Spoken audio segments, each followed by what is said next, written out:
कल मेरे पास साधारण संपर्क के बीच में कुछ प्रश्न आए थे जो मुझसे पूछे गए थे।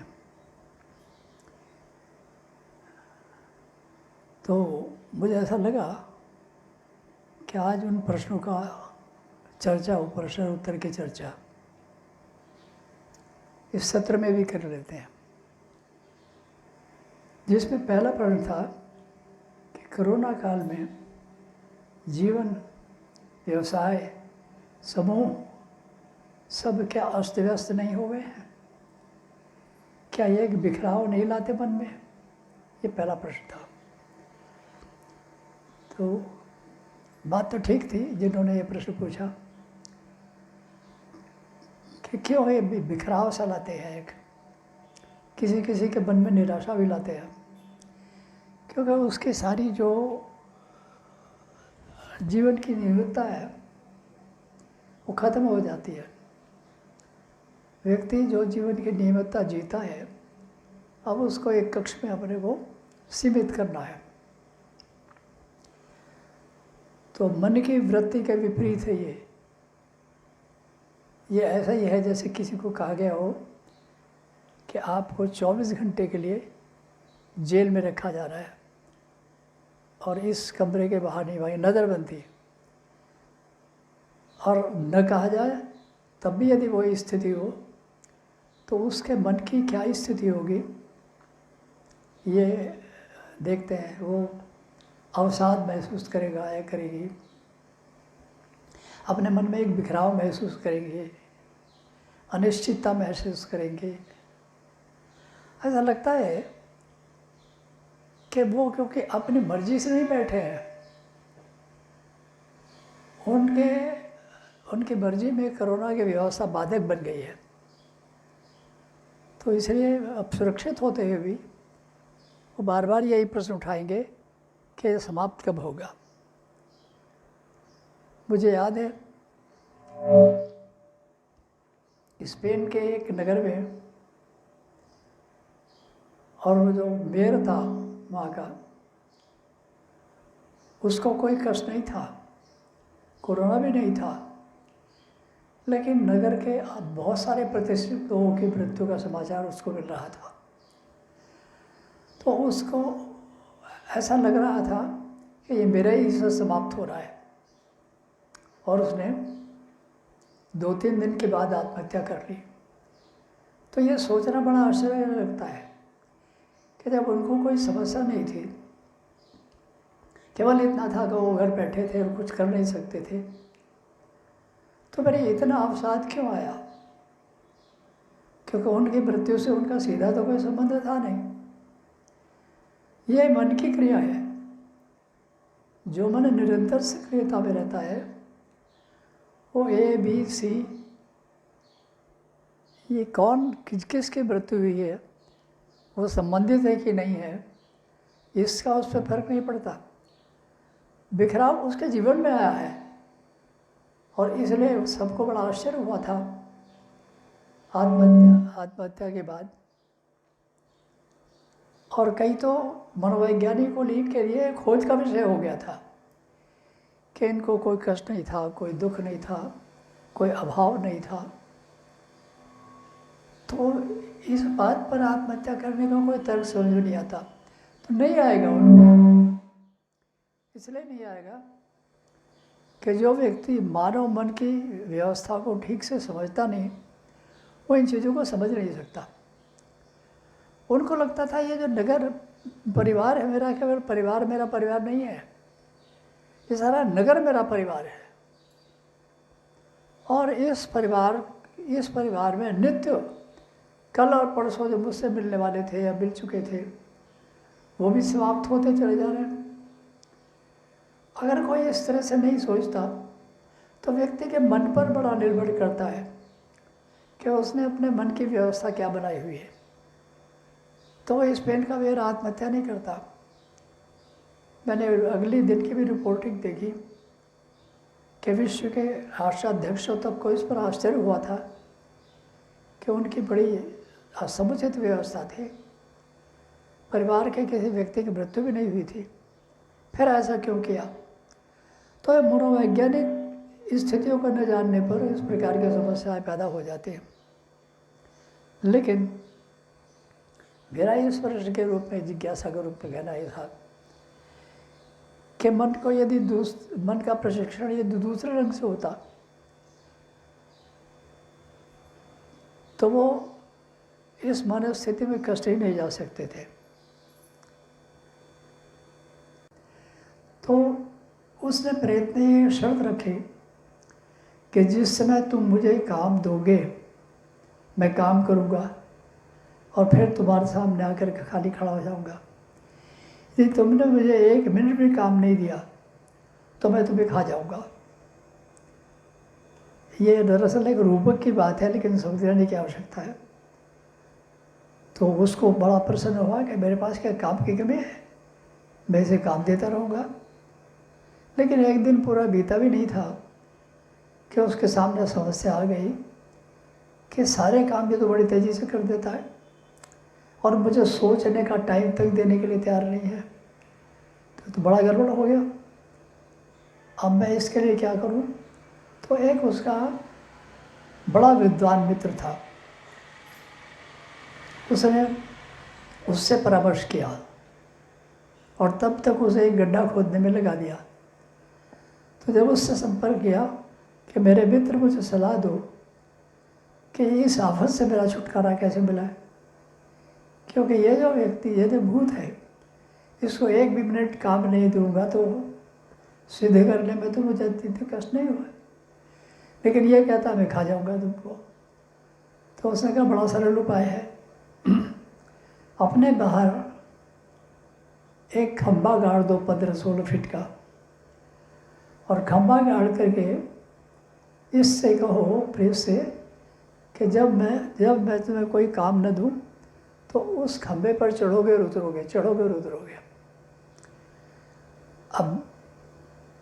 अब यही किया उसने कि जब काम हो गया तो वो तो आके खड़ा हो गया भूत, कहने के काम बताओ कि बाहर जो खंभा गड़ा हुआ है उस पर चढ़ो और उतरो बार बार, और तब तक चढ़ो उतरो जब तक मैं तुम्हें किसी दूसरे काम के लिए न बुलाऊं।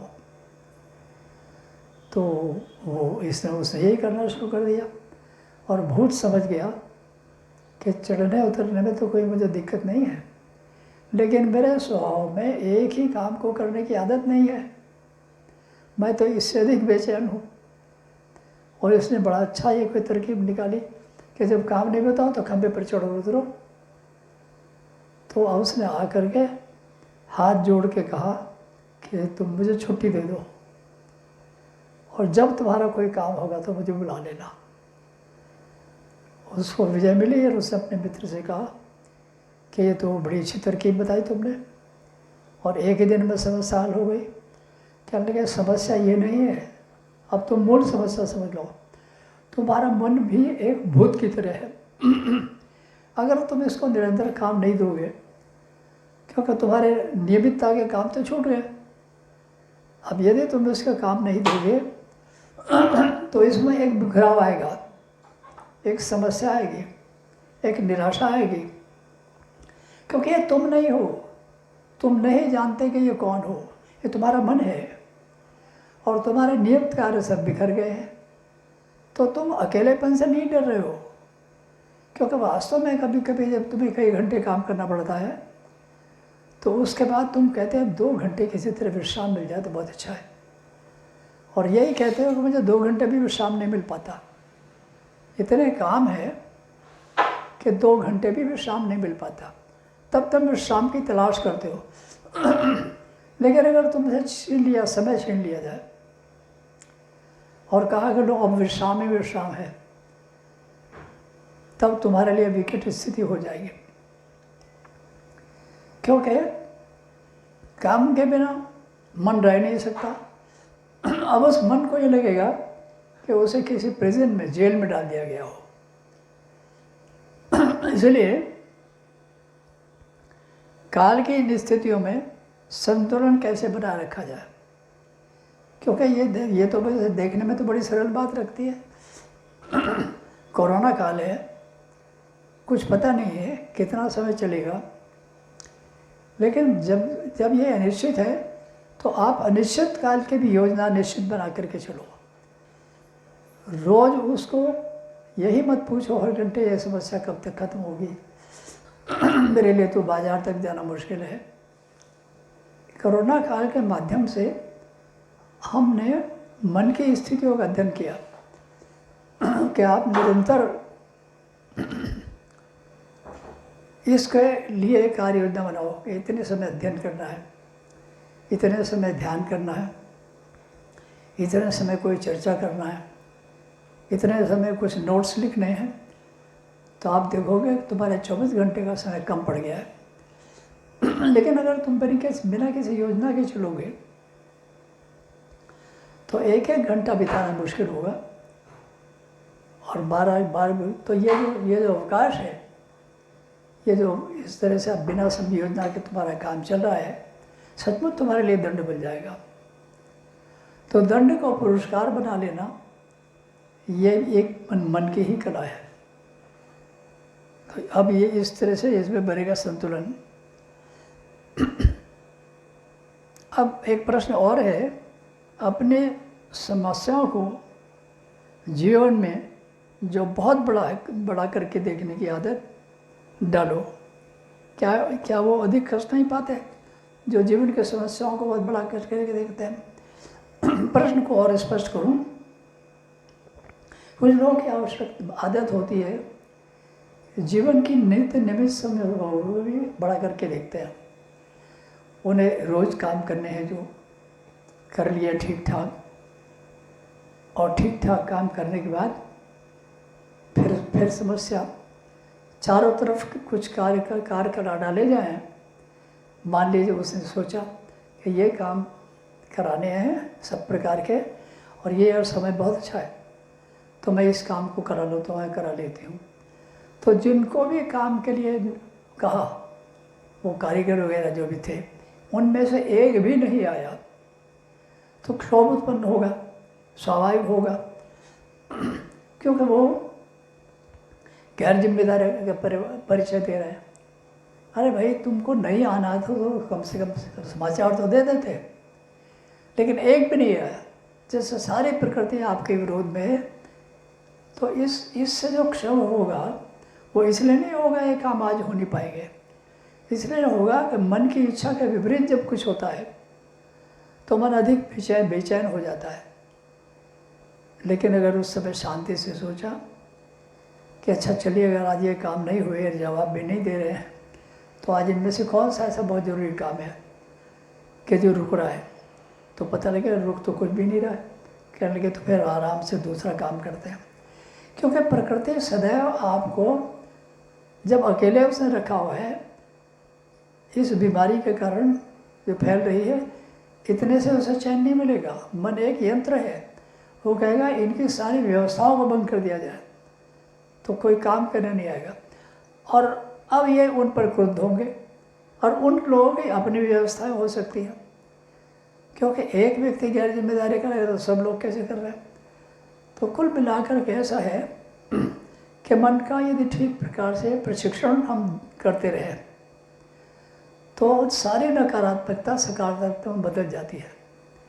और नहीं तो एक की गलती, दूसरे की गलती, तीसरे की गलती या ढिलाई हमारे मस्तिष्क में इतना तनाव उत्पन्न कर देती है कि सर दर्द होने लगता है, परेशानी होने लगती है, और हम कह उठते हैं कितना अव्यवस्थित लोग हैं। सब कुछ लोगों की अव्यवस्था हमारी अव्यवस्था बन जाती है। तो मेरे पास ये कुछ प्रश्न जो आए थे उनका मैं उत्तर दे रहा हूँ। अपने समस्याओं को जीवन में जो बहुत बड़ा करके देखते हैं, क्या वे अधिक कष्ट नहीं पाते? अब ये तीसरा प्रश्न है कि कुछ लोग तो जो समस्याएं हैं उनका हल करने की कोशिश करते हैं।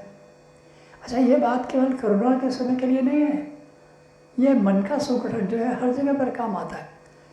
तो कुछ लोग तो और कुछ लोग उन समस्याओं में से एक भी समस्या न हल हुई तो उसके लिए दुख पाते हैं। तो क्या है, इसमें एक उदाहरण से भी काम चल जाएगा। एक विद्वान व्यक्ति थे, सुभाष चंद्र बोस बड़े विद्वान थे, और किसी का नाम ले लेने की बजाय, तो हर समय मोर्चे पर तो रहते नहीं थे वो, तो और उन्होंने किसी रेजिमेंट बनाई हुई थी, रानी लक्ष्मीबाई झांसी यूनिट, और भी थी, पुरुषों की अलग थी, महिलाओं की अलग थी। तो जब युद्ध के मोर्चों को जाना था तो वहाँ जाते थे, जब नहीं जाते थे तो हर एक के कक्ष में या बैरक में, पुरुष वर्ग हो या नारी हो, वो सब कुछ हो, क्योंकि दोनों लोग तो सब थे, तो वहाँ पर जाते और एक प्रोग्राम बना करके कि आप सबसे जा करके बात करूँगा कि तुम लोगों की कोई व्यक्तिगत समस्या हो तो बताओ, आज इस पर चर्चा करते हैं। और ये संदेश भेजते तो बड़ा प्रसन्न लोगों ने अनुभव किया कि सुभाष बाबू हमारे कमरे में आके मुझसे मेरी अपनी व्यक्तिगत बात करेंगे। उसको तो यह लगा कि मैं कितनी भाग्यशाली हूँ, लेकिन उन्होंने अपनी योजना इसलिए बनाई थी कि जब किसी कारण अभी मोर्चे के युद्ध पर नहीं जाना है तो ये उपाय किया जाए। तो वो इस तरह से करते थे, युद्धरत रखते थे अपने मन को, और इतने व्यस्त हो जाते थे काम करते करते, जिस दिन कोई काम नहीं होता था कि रात्रि को अपने बिस्तर पर 11-12 बजे तक निवृत्त होकर के, क्योंकि कल तो प्रोग्राम में जाना है, तो जूते पहने ही बिस्तर पर सो जाते थे, मारे पैर वो लटक रहे। तब कोई बहन आती, कोई सेनानी आती, तो कहने लगी यही तो सुभाष बाबू ने अजीब काम कर रखा है, जूते पहने सो रहे हैं, लेकिन नहीं सोना थोड़ी, ऐसे लेट गया होंगे। तो उसने धीरे धीरे उनकी नींद न खुल जाए और उनके जूतों के फीते खोलना शुरू कर दिया, लेकिन उनकी तो बड़ी जागरूक निद्रा थी। जैसे ही छुआ तो उनकी आंखें खुल गई और उन्होंने कहा कि लक्ष्मी बहन तुम क्या कर रही हो? कहने लगा आप आराम से सो सके इसलिए आप जूतों की बत्ती कर रहे हो। सुभाष बाबू ने चकित होकर के कहा, देखो अच्छा, मैं तुमसे भी ज़्यादा कितना भाग्यशाली हूँ। कहने लगे वो कैसे? मैं तो भाग्यशाली हूँ कि आप मेरे कक्ष में आए और यहाँ आपने थोड़ी देर विश्राम किया। और कहने लगे मैं इसलिए भाग्यशाली हूँ कि एक माँ जैसे अपने बच्चे की चिंता करती है, तुमने आकर के मेरे जूते के फीते खोलिए और मुझे प्रेम से सुलाने की व्यवस्था करने लगी। तो वो जो लक्ष्मी थी यूनिट में, उसकी आंखों से आंसू आ गए इस बात पर कि विलक्षण है सुभाष चंद्र बोस। युद्ध का मोर्चा हो या घर की बात हो या विश्राम का क्षण हो, कभी इनकी सजगता होती नहीं है। ये हर समय सजगता से क्या बोलना है, क्या करना है, इसका ध्यान रखते हैं। ये कला पता नहीं कैसे आएगी। पूछ बैठी वो कि सुभाष बाबू एक बात बताइए, युद्ध का मोर्चा तो उसके लिए बड़ी तैयारी करनी पड़ती है, व्यवस्थाएं करनी पड़ती है, कौन सी मिल जाएगी, क्या जो होगी, लेकिन आप युद्ध के मोर्चों के समय भी उससे भी अवकाश निकालते हैं, तो आपकी इतनी मानवीय संवेदना कैसे बनी रहती है कि एकदम आँख खुल गई, चलिए खुल गई, और फिर जब मैं फीते खोल रही है तो एकदम आप दार्शनिक भाव से बात कर रहे हैं कि मैं कितना भाग्यशाली हूँ। कभी बचपन में मेरी माँ इन बातों की चिंता करती थी और आज मेरी सैनिक लक्ष्मी मेरे जूते इस तरह खोल रही है तो मुझे माँ की याद आ गई। तो कहने लगे इतनी सजगता आपको कैसे आ गई? सुभाष चंद्र बोस मुस्कुराए और उन्होंने कहा, सजगता तब रहेगी जब जीवन के प्रत्येक क्षण में सजगता का अभ्यास नहीं करना होगा। सजगता को अपनी आदत में, जैसे रक्त दौड़ता है ऐसे कर लेंगे। जब व्यक्ति 24 घंटे ये करेगा कि वो ब्लड सर्कुलेशन जैसे हो रहा है, लक्ष्य में होता ये है कि हम अपने लिए जीते हैं, अक्सर अपने अहम में, अपनी स्थितियों में, अपने कर्तव्यों में। लेकिन तुमने मुझे क्या अपने कर्तव्य में जीते देखा? मेरा कर्तव्य मैं उनका कर्तव्य बना देने की कोशिश करता हूँ। तो इस तरह से इन स्थितियों में संतुलन कैसे बना के रखा जाए कि जीवन का हर क्षण आनंददायक बन जाए, ये मैंने एक सुभाष को उदाहरण से बताया और अपने समस्याओं को बड़ा करके नहीं देखा जाए। अब एक चौथा बिंदु है कि हर स्थिति में क्या प्राणपण से रत रहा जा सकता है? क्या ये दार्शिक कथन मात्र नहीं है, व्यवहारिक है? हाँ, वास्तव में व्यवहारिक है। क्योंकि वो कहेंगे कि जीवन में भिन्न भिन्न प्रकार की वृत्तियाँ आती रहती है, तो कहाँ व्यवहारिक है कि हर क्षण हम सजग रहेंगे। दरअसल जैसे जीवन के कार्य एक अभ्यास है, वैसे सजगता भी एक अभ्यास है। जब अपने मन में आरोपित कर लिया जाएगा कि मैं हर कार्य को करते हुए सजग रहूँगी या सजग रहूँगा, तब हमसे भूलें होनी बंद हो जाएगी। तब हम देखेंगे कि दूसरे व्यक्ति को हम कैसे प्रसन्न रख सकते हैं। और पांचवा प्रश्न है, हम जिस शरीर में रहते हैं वो स्वस्थ नहीं होगा, अस्वस्थ होगा, तो उस स्थिति में क्या सारा मन स्वस्थ होने की कल्पना में नहीं चले जाएंगे?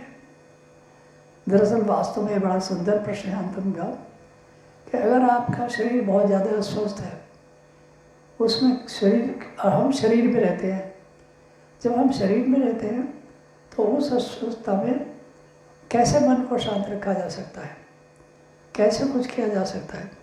उसका उत्तर यह है कि कितनी भी अस्वस्थता हो, यदि उस मन को कोई रचनात्मक काम दे दिया जाएगा, चिंतन का, ध्यान का, खोज का, तो मन की प्रवृत्ति है कि मन वो जो कष्ट को भूल जाएगा। लेकिन जब हम एक काम करते हैं कि मन अगर कष्ट का अनुभव कर रहा है तो तुम भी सारी शक्ति कष्ट का अनुभव करने में लगा दो। और किसी ने आकर पूछा क्या बात है, क्या शरीर में बहुत पीड़ा है, इस ओर ध्यान जा रहा है, तो कोई तुम्हारी पीड़ा में भाग नहीं लेगा, ये मनुष्य का स्वभाव है। अधिक से अधिक तुम्हारे पास बैठना भी पसंद नहीं करेगा, क्योंकि तुम स्वकेंद्रित हो। और उसने कहा नहीं, कोई ऐसी बात नहीं, बैठिए। लेकिन जब हम मन को शरीर की बात चिंता न करके, पीड़ा है तो है, निकल जाएंगे, उसके लिए उचित औषधि इत्यादि लेकर के फिर दूसरे काम में लगा देंगे, किसी भी कार्य में, तो शरीर अपनी पीड़ा को भूल जाता है। तो इसलिए आज कुछ बिंदु थे कि इस काल में, जो कोरोना का काल है, जब सबकी व्यवस्था व्यवस्थित हो गई है, उस अवस्था के कारण मैं देखता हूँ और तुम बनता हूँ कि जिनकी जीवन क्रिया भंग हो गई है, वो एक बेचैनी, एक कष्ट के साथ ये पूछते हैं कि कोरोना कब खत्म होगा, जबकि उन्होंने अपनी व्यवस्था ठीक कर रखी है। तो पूछे कि तुम्हें क्या परेशानी है, जब खत्म होगा। ये परेशानी है कि व्यवस्था की, मन को व्यस्त करने की कल्पना जब नहीं आती तो इन कारणों से समस्याएं होती हैं। तो आज का विषय प्रश्नों पर तो था, इसको यहीं पर समाप्त करते हैं। ओम शांति।